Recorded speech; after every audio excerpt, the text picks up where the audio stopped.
দেখুন না দাদা ভাই, আপনি ওর জন্মদিনে এত আদর করে যে গাড়িটা গিফট করেছিলেন, আর এখন বান্টি কিভাবে এটা আছাড় মেরে মেরে ভেঙে ফেলছে। আরে এসব কি হচ্ছে? আমি ওকে অনেক বুঝিয়েছি, যদি গাড়ি পছন্দ না হয় তাহলে খেলো না, কিন্তু সেটাকে এভাবে ভেঙো না। কিন্তু এই বান্টি কি কখনো আমার কথা শোনে নাকি? এবার আপনি দেখুন না।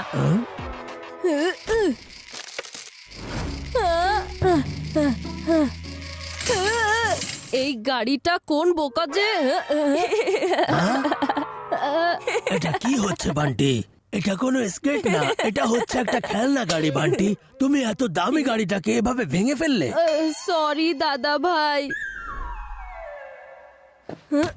ওহ, এখন আমার র‍্যাপ ডান্সের উপর করবে এক্সট্রা মশলার কাজ।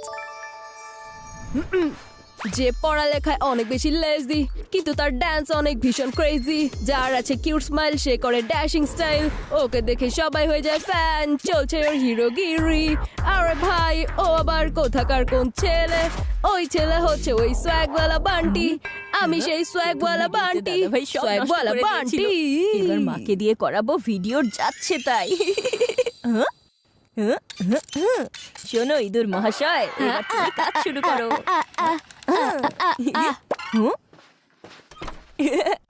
বাঁচাও বাঁচাও, আমাকে এসে বাঁচাও। আমি আমার পুরো জীবনে এমন ক্ষতিকর প্রাণী কখনোই দেখিনি। বাঁচাও। আরে চিকু, তুমি কি এমন দেখে ফেলেছো? এখানে ডাইনোসর চলে এসেছে নাকি?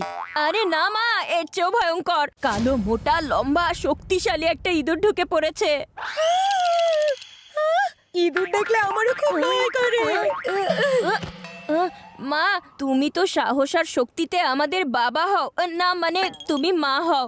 এখন যদি তুমি ভয় পাও, তাহলে তোমার কিচেনে ইঁদুর তার বাড়ি বানিয়ে ফেলবে। এরপর প্রতিদিন তোমাকে 4-এর বদলে 5 জনের খাবার বানাতে হবে। না না, এটা কখনোই হবে না।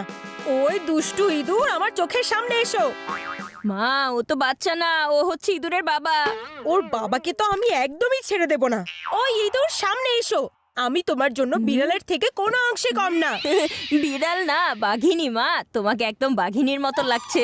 ওই যে দেখো, বান্টি যেভাবে ডান্স করছে, সেখানে ওই ইঁদুরটাও কোমর দোলাচ্ছে। মা, এই যে ঝাড়ু নাও আর অ্যাটাক করো।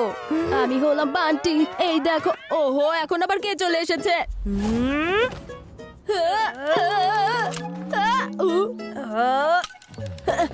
সোয়াগওয়ালা বান্টি, আমি হচ্ছি সোয়াগওয়ালা বান্টি।